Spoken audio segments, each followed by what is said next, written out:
En hy het vir sy disippels gesê, dit is onvermydelik dat die struikelblokke kom, maar wee hom deur wie hulle kom. Dit is beter vir hom as 'n meulsteen aan sy nek gehang en hy in die see gegooi word, as dat hy een van die kleintjies sou laat struikel. Pas op vir julleself. As jou broeder teen jou sondig, bestraf hom, as hy berou kry, vergewe hom. En as hy 7 maal op 'n dag teen jou sondig en 7 maal op 'n dag na jou terugkom en sê ek het berou, moet jy hom vergewe. Toe die apostels aan die Here gesê, gee ons meer geloof. Lukas 17, 1-5. Liewe Here, magtige God, dankie vir u woord tot ons in hierdie oggend. Mag u asseblief, liewe Here, alles wat haper, alles wat keer, mag u dit alles verwyder.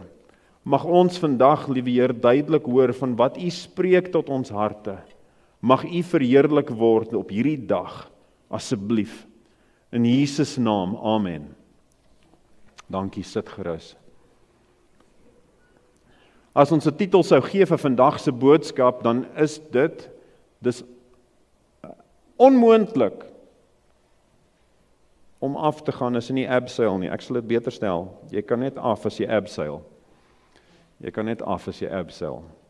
En die rede hoekom ek dit vertel, is want dit was my voorreg gewees om op my oortjie val af. Dat ek daai weer probeer.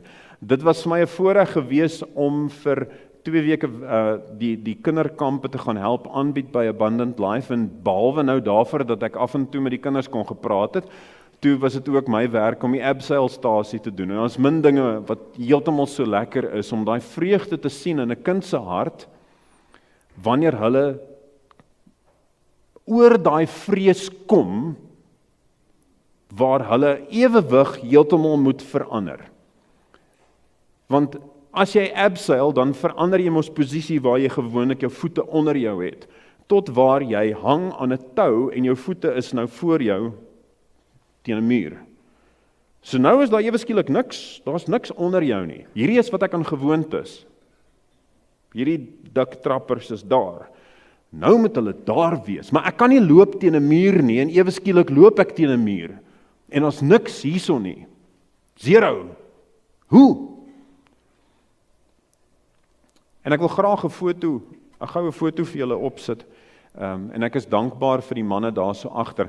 Sien hulle daai waterval? Ag, dis 'n lieflike plek. Hierdie is in Kromkloof, dis in die Du Toit Kloof. As jy nou by die Huguenote tunnel kom, as jy nou ry in die regte rigting Kaap toe, dan sal Du Toit Kloof wees aan jou regterkant en die Huguenote tunnel voor jou. As jy dit verkeerd omdoen, wanneer jy by die tunnel uitkom, dan is hierdie aan jou linkerkant.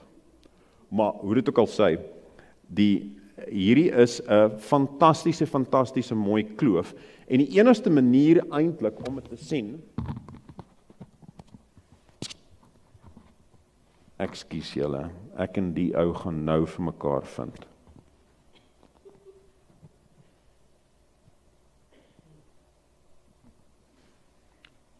Reg, okay, goed. Net gaan terug een na daai skyfie toe, die vorige een. As mens besig is om te stap deur die Du Toit Kloof, op Kromkloof spesifiek, dan sal jy op 'n sekere stadium kom by hierdie. Behalwe van die ander kant af. Daarom is die titel Abseil is al manier.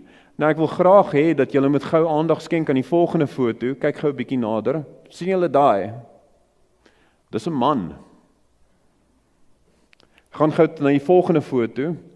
Daar kan julle hom dalk sien. So, dis so 'n klein ouetjie op hierdie kolossale groot muur. En as jy kom daarso by daai hindernis, ek dink dis julle kan teruggaan na die heel eerste een toe, heel eerste een, net om die volle skaal van die ding te sien. Okay, daar, kan julle sien hoe lank is daai waterval? Kan jy nou die klein ouetjie sien? As jy kom en jy staan daar op die punt van hierdie afgrond by die, jy kan nie by dit afklim nie. Al is dit droog, kan mens nie agteruit by 'n ding afklim nie. Vra enige persoon wat al. wat al te probeer het. Downclimb is net soos onmoontlik. So klim kan jy nog doen sonder toue, maar afklim met niks. Nou is hy vol water. Dis onmoontlik. Onmoontlik. Abseil is al manier. En wanneer ek dan kom by daai afgrond, dan beteken dit, ek kan nie so staan en staar in die afgrond nie. Ek moet eintlik omdraai van wat my pla, en ek moet my oë vestig op ietsie wat bo my is. Die laaste foto asseblief. Ek moet my oë fokus op ietsie wat bo my is. Daar gaan bo my 'n anker wees. Bo my gaan daar 'n tou wees en ek gaan staat maak op daai tou en dan kan ek afgaan. Abseil is al manier. Abseil is al manier. En julle mag nou dink hier so, okay. Thanks Werner. Dankie nou vir die praktiese wenk. Volgende keer as ek in die Detoys kloof is, dan sal ek dit in gedagte hou dat daar sommige mal mens is wat 'n wetsuit aantrek en by 'n kloof gaan afgaan. Maar wat het hierdie nou enigstens met die prys van eiers uit te waai? Wat het nou met enigiets te doen? Ons maak staat op die verkeerde dinge in die lewe dikwels. Want ons kom ook in die lewe, dan gaan ons en dan word ons gekonfronteer met wat lyk soos 'n onmoontlike hindernis. Ek moet daar uitkom, maar hoe gaan ek by hierdie groot afgrond verby? En dan dink ek kan by dit afklim. Maar ek kan nie. Ek dink ek kan dit in my eie krag reg kry, maar ek kan nie. Ek dink miskien gaan ek net hierso bo bly waar ek is, maar dan gaan ek nooit my doel bereik nie. En hierdie handel spesifiek oor vergifnis. In ons teksgedeelte het dit gesê, Lukas 17 vers 1, hy het vir sy disippels gesê, dit is onvermydelik dat die struikelblokke kom, maar wee hom deur wie hulle kom. Die woord daar struikelblokke in die Grieks is skandalon, en julle kan hoor wat dit beteken, skandaal. Hoe durf hy, hoe kon hy dit gedoen het? Hoe kan dit wees? En die feit van die saak is, dit is so, dat daar verskriklike, horribale goeters wat gebeur. Daar is verskriklike dinge wat plaasvind. En nou praat ons nie so van 'n per toeval geleentheid, ietsie van wat daar 'n vleuelklavier uit 'n vragvliegtuig uitgeval. Miskien is dit 'n swak voorbeeld, want mense kan miskien iemand vir dit blameer. Daar 'n boom het omgewaai en op hierdie persoon geland en hy is nou oorlede. Nee, dan jy kan nie sê dit is iemand te skuldig nie. Maar daar is gevalle waar iemand doelbewus iets gaan doen het en ons het skade gelei. Sasa, jy ken dit. Jy ken dit. Zaria, Eben, julle ken dit. Julle ken dit verseker. Almal van ons wat hier so sit, het op een of ander stadium van die wedstryd gelei as gevolg van ietsie wat iemand gedoen het. Hoe dan nou? Wat maak ek met die? Ook het ons ietsie anderster al teëgekom van waar ons self al verskriklike foute gemaak het. En ons het dan moes om verskoning gaan vra. Ons moes gaan sê, ons is regtig jammer. En ons 2 Bybelverse wat ek graag ons aandag aan wil skenk nou, wat hierdie betref. Die eerste een is 1 Johannes 1 vers 9. 1 Johannes 1 vers 9 sê, as ons sondes bely, hy is getrou en regverdig om ons die sondes te vergewe en ons van alle ongeregtigheid te reinig. Dit sê nie sommige ongeregtigheid nie, dit sê nie ten dele nie, dit maak dis niks soos dit nie. Die enigste vereiste is, ek bely my sonde. En Jesus was my sonde skoon, deur die bloed wat hy vir my gestort het aan die kruis. Dis gewaarborg, dis 'n belofte. Wie's dankbaar? Goeieste. Absoluut. Absoluut. Wie het al geweldig droog gemaak in hulle lewe? Sit al 2 hande op. En wie skoon gewas? Ons, te danke aan dat ons belyde, dankie Aviana, daar is hy, al 2 hande, ja, prys die Here. Die Here hou ons veilig. Hy was ons skoon. Maar daar's dan 'n volgende gedeelte wat saam gelees moet word, Matteus 6. En in Matteus 6, direk nadat Jesus geleer het vir die disippels van die Onse Vader, van hoe om te bid, dan voeg hy die volgende, nadat hy gesê het, Amen, bid so, Amen, want, as julle die mense hulle oortredinge vergewe, sal julle hemelse Vader julle ook vergewe. Dis wonderlike nuus. Ek kan ook vergewe word. Die enigste probleem is, nou kom ek by hierdie geweldige hindernis wat hier so voor my is. Maar hierdie persoon het my te nagekom. En nou sê Jesus vir my, ek moet hierdie persoon ook vergewe. Dis nie die menslike manier om goeders te doen nie. Ek gaan terug na die Absalom voorbeeld. Die menslike manier om deur die lewe te gaan is, my eie voete is onder my. Die menslike manier van goeders om te doen is, ek bepaal self van waar ek myself bevind in die ruimte. Absalom is dit anderster. Nou is my voete nie hier nie, maar hulle is hier. Ek kan nou nie dit doen nie, maar altyd van hulle is veronderstel om langs mekaar te wees. Okay, eendag dan sal ek dit miskien regkry, en kan ek julle wys hoe lyk dit as jy so. Ek het gedink daaraan om toue hierso van die dak te hang en dit te beduie, maar ek het gedink dit mag miskien 'n bietjie van 'n sirkus, in 'n sirkus ontaard. So ek het dit nou nie gedoen nie. So julle moet julle verbeelding gebruik. Die normale manier is so, maar nou is die Absalom manier is daai, om by hierdie hindernis te kan afkom. Ja? Dieselfde manier dan as dit kom met vergifnis. Die menslike manier is om wraak te neem. Die menslike manier is oog vir oog, tand vir tand. Die menslike manier is, daai persoon het daai goed gedoen. Ek kom nooit weer naby hom nie. Laat durf waag hy net sy voet op my grond sit. Laat hy net aan die ander kant van die jukskei weer kom. Ek sal vir hom laat les op sê. Dis die menslike manier. Is ek reg? Dis hoe dit gebeur. Hy het vir my gesnoeker, ek kelder sy hele besigheid. Allerhande voorbeelde wat ons kan gee, wat saam met daai ding gaan. Kyk maar net na die wêreldse geskiedenis van hoe dit uitgespeel het. Maar die Bybel sê vir ons, daar's iets heeltemal anders hierso. So waarborg nommer 1 Johannes 1 vers 9, as jou sondes bely, skoon gewas. Skoon gewas. Belofte nommer 2, as julle die mense hulle oortredinge nie vergewe nie, sal julle Vader julle oortredinge ook nie vergewe nie. Dit sal nie vergewe word as ons nie self vergewe nie. Maar die uitdaging wat ons nou kry, Lukas 17, dis onvermydelik dat die struikelblokke kom.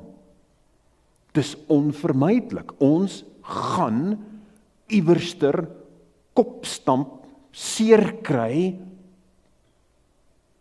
En hoe gaan ek nou hoe gaan ek hierdie nou hanteer? Wat gaan ek nou maak? En die uitdaging wat ons mee sit, is dit daar is, en is sommige mense se gunsteling vers, en ek het al, daar's 'n spesifieke persoon wat ek ken, wat nie in hierdie gemeente is nie, moenie bekommerd nie, jare terug wat ek geken het, en hulle enigste Bybelvers wat hulle aangehaal het, was 1 Petrus 5 vers 8.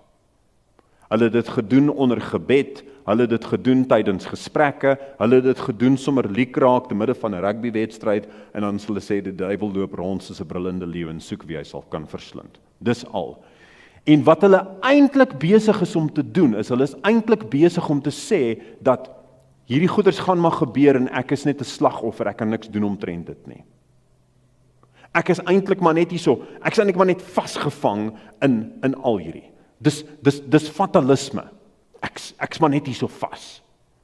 Kyk, die vyand loop rond soos 'n brullende leeu, dis nou wat dit. En hulle doen dieselfde ding wat kom met die kwessie van vergifnis. Hulle is vas. Hulle is so vas, hulle weet nie hoe hulle dit het nie. En hoe die vyand probeer om ons vas te hou te midde van hierdie kwessie van vergifnis, is iets wat elkeen van ons al voorheen teëgekom het. Ek doen ietsie wat nie heeltemal so lekker uitgewerk het nie. En dan beoordeel ek myself op grond van my bedoelings. Maar ek het so 'n mooi hart gehad.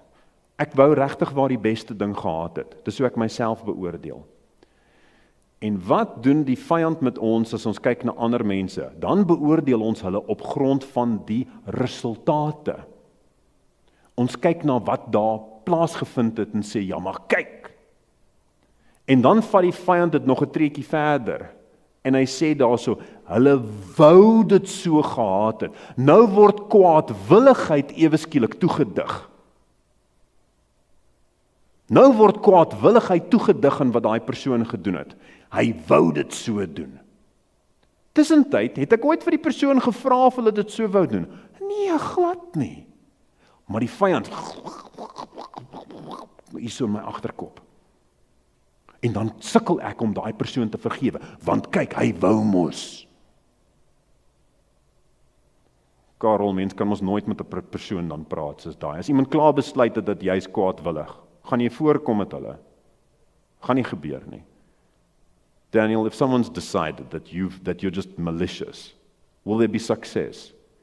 Nothing. Dit gaan nie werk nie. Dit sal nie plaasvind enigsins dat dit gaan maar die vyand probeer om hy te doen. Dis die lokkaas van die vyand. Die lokkaas van die vyand, die lokkaas van Lucifer wat ook aangebied is vir ons, is dat jy is so geregverdig in dit wat in jou gevoel. Want jy is die een wat te nagekom is. En dan beskou ek die hele wêreld vanuit 'n lens van kom ons gebruik verwerping. Ek sien alles as binne dit van verwerping en aanvaarding. Hierdie persoon het my verwerp en daai persoon het ook dit gedoen. En die enigste persoon wat my aanvaar is hierdie persoon. Totdat daai persoon iets doen wat jou ontstel. Dus kyk, hy verwerp my ook. Wat is hierdie persoon? Vas deur die vyand. En hulle is hyperprikkelrig oor alles wat om hulle aan die gang is. Jy kry hierdie ten opsigte van woede. Jy kry hierdie ten opsigte van bitterheid. Jy kry hierdie ten opsigte van vrees. Jy kry hierdie ten opsigte van enige ding onder die son, wat die vyand vir ons net so dryf in 'n hoek, en dan sit ons dan vas. Maar hoe kan ek hierdie persoon vergewe, want ek is geregverdig om te voel soos wat ek voel? Hoe kan ek hierdie persoon vergewe, want hulle wou mos dit so? En dis nie vergifnis nie, dis 'n leuen. Dis 'n leuen. Daar's 2 teksgedeeltes wat aan weerskante is van 1 Petrus 5 vers 8, wat 'n mens saam met dit moet lees, om sin te maak daarvan. En 1 Petrus 5 vers 7, werp al julle bekommernis op hom, want hy sorg vir julle, sê dit. So wanneer ietsie oor my pad kom, en dit pla vir my iets geweldigs, dan moet ek daai lees. Werp al julle bekommernis op hom, want hy sorg vir julle. Here, ek weet nie hoe oor hierdie ding te kom nie. Ek kan nie staat maak op my eie krag nie. Dis eenvoudig soos dit. Ek gaan dit nie op my eie kan regkry nie. Mense haal soms verkeerdelik aan 1 Korintiërs 10 vers 13 en hulle sê dat ek gaan nooit bo my kragte versoek word nie. Nee, dis nie wat dit sê nie. Ek gaan gevra word om goeders te doen wat bo my krag is, want ek moet staat maak op Christus. Ek moet staat maak op hom. Ek kan dit nie in my eie krag regkry nie. Enige persoon wat 'n teologie vir jou vertel van jy kan dit in jou eie krag regkry, dis nie Christendom nie en dit was ook nog nooit nie. 1 Petrus 5 vers 7, werp al julle bekommernis op hom, want hy sorg vir julle. Volgende gedagte, die vyand loop rond soos 'n brullende leeu en soek wie hy kan verslind. So daar gaan 'n aanval wees wat geloods word op ons. Ons hoor hierdie van wat sê, as ons sondes bely, dan hy is getrou en regverdig om die sondes te vergewe en ons van alle ongeregtigheid te reinig.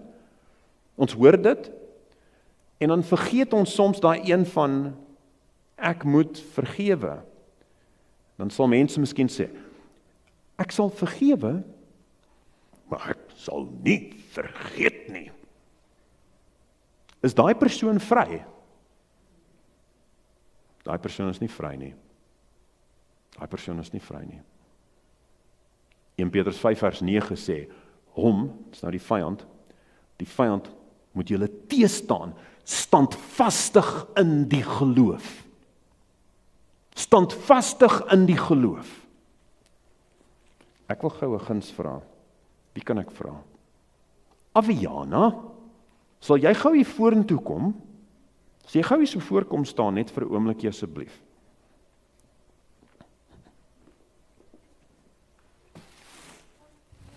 Kom staan hier so bo, asseblief. Hier so, kom opkom met die trappe. Is sy nie 'n gawe dogtertjie dat sy bereid is om nou hierdie te doen nie? Hou gou vir my daai vas. Daar is hy. Nou dis 'n groot sak van gemors. OK. En soms dan kry ons dit so in die lewe dat ons sit met 'n groot sak van gemors. Maar dan is daar iets lekkers wat ons eintlik kan kry. Hoe gaan jy hierdie kry? Wat moet jy doen met daai sak gemors? Jy kan dit gooi en laat hom net val. En nou kan jy? Baie dankie, jy kan gaan sit. So eenvoudig soos dit. Dankie Aviana. Maar nou stap mense vir hulle hele lewe rond met hierdie goeters het met my gebeur. Hierdie is my aangedoen. Weet jy wat het met my gebeur? Kan ek vir jou vertel, 35 jaar gelede, 40 jaar, 50 jaar gelede, het daai persoon nee, ek het hulle vergewe, maar ek gaan nie vergeet nie. Dis nie vryheid in Christus nie. Die enigste manier hoe ons dit kan regkry is om eintlik te sê, OK, Here, ek vergewe hierdie persoon. Ek gaan kies. Ek gaan aktief kies om te sê, ek gaan hom nou my hande nou oopmaak en ek gaan eintlik hierdie ding nou los. En ek gaan hierdie nou van die kansel hier so afhaal. So wat ons doen daarmee is jy raak ontslae daarvan. En hier is die ander ding wat 'n mens dan moet onthou wat vergifnis betref. Vergifnis beteken nie dat die persoon is verskoon. Die daad is okay. Ag nee, dis okay. Ek is so jammer wat gebeur. Dis okay. Nee, daar's 'n groot verskil. As dit okay is, dan beteken dit mag die persoon dit vroeër gedoen het en dan was dit 'n meningsverskil. Jy weet, ek verkies dit dat die messe goed soos hierdie uitgepak word op die tafel en jy pak jou goed anderster. Nee, dis okay. Reg? Ek verkies 'n klein bietjie minder mosterd op my worsbroodjie. Dis okay. Vergifnis is nie dis okay. Vergifnis is dat dit wat jy gedoen het was verkeerd. Is verkeerd in enige tyd, in enige konteks, maar ek kies om nie met dit rond te loop nie. Ek laat dit gaan. Daai definieer nie meer ons verhouding nie en dit definieer beslis nie vir my nie. Kyk my sak van drama wat ek mee rondloop. Nee, ek los dit.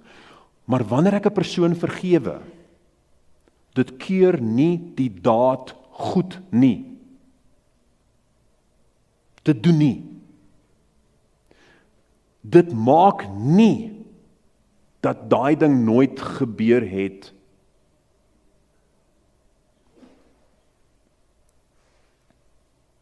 Meer is daai. Dit bevestig of dit waarborg nie dat daai ding nie weer gaan plaasvind nie. Dis nie te sê nie. Ek kan nie net vir 'n persoon vergewe as ek weet hulle sal daai ding nooit weer gaan doen nie. Ek gaan nie 'n persoon net vergewe onder sekere voorwaardes nie. Vergifnis bevestig hierdie ding het gebeur.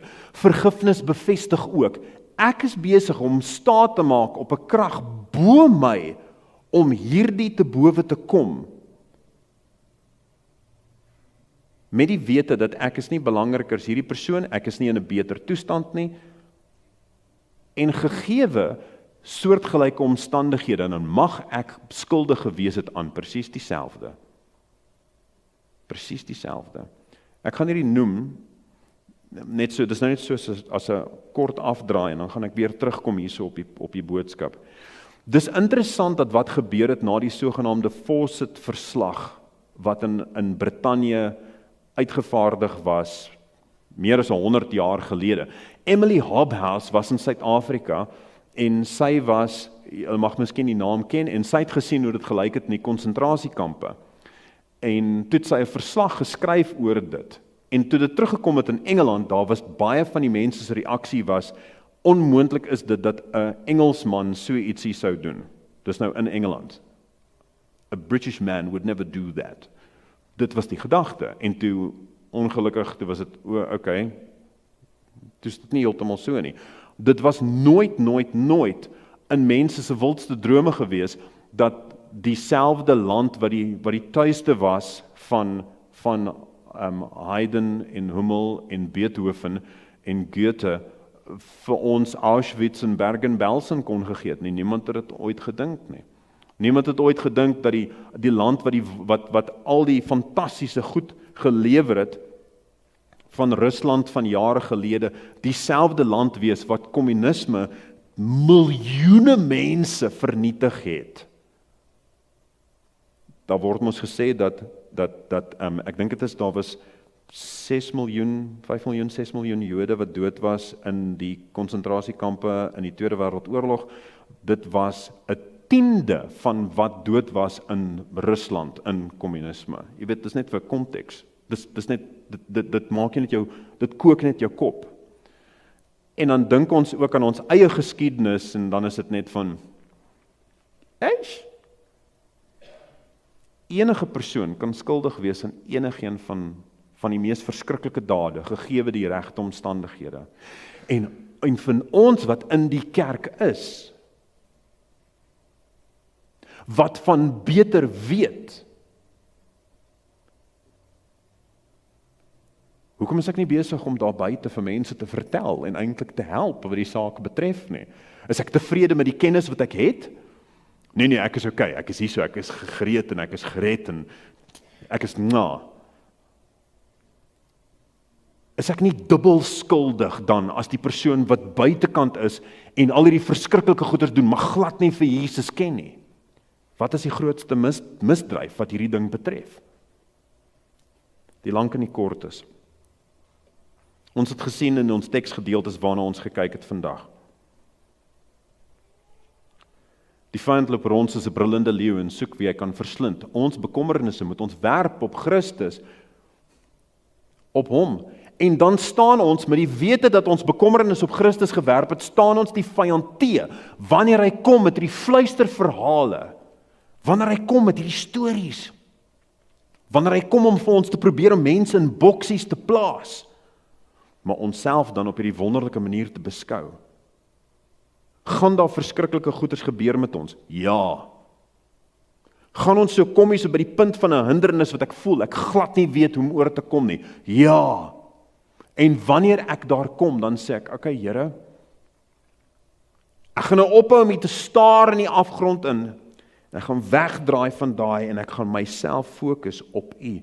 En ons kyk op na iets wat bo ons is, daai ankerpunt wat bo ons is, Christus aan die kruis. Christus aan die kruis. En as Jesus bereid was om dit te doen, vir my, hoekom sal ek enigstens hom teleurstel deur om nog steeds gevang te bly in die greep van die vyand, wat hy vir my soos 'n marionet kan speel?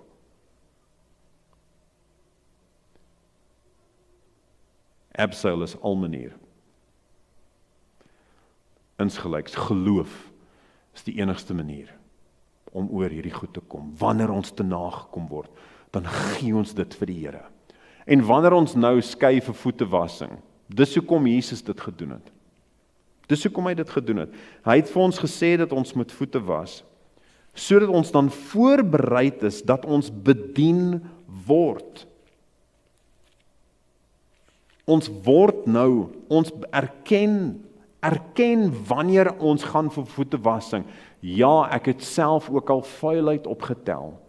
Ek het al self al die verkeerde ding gedoen.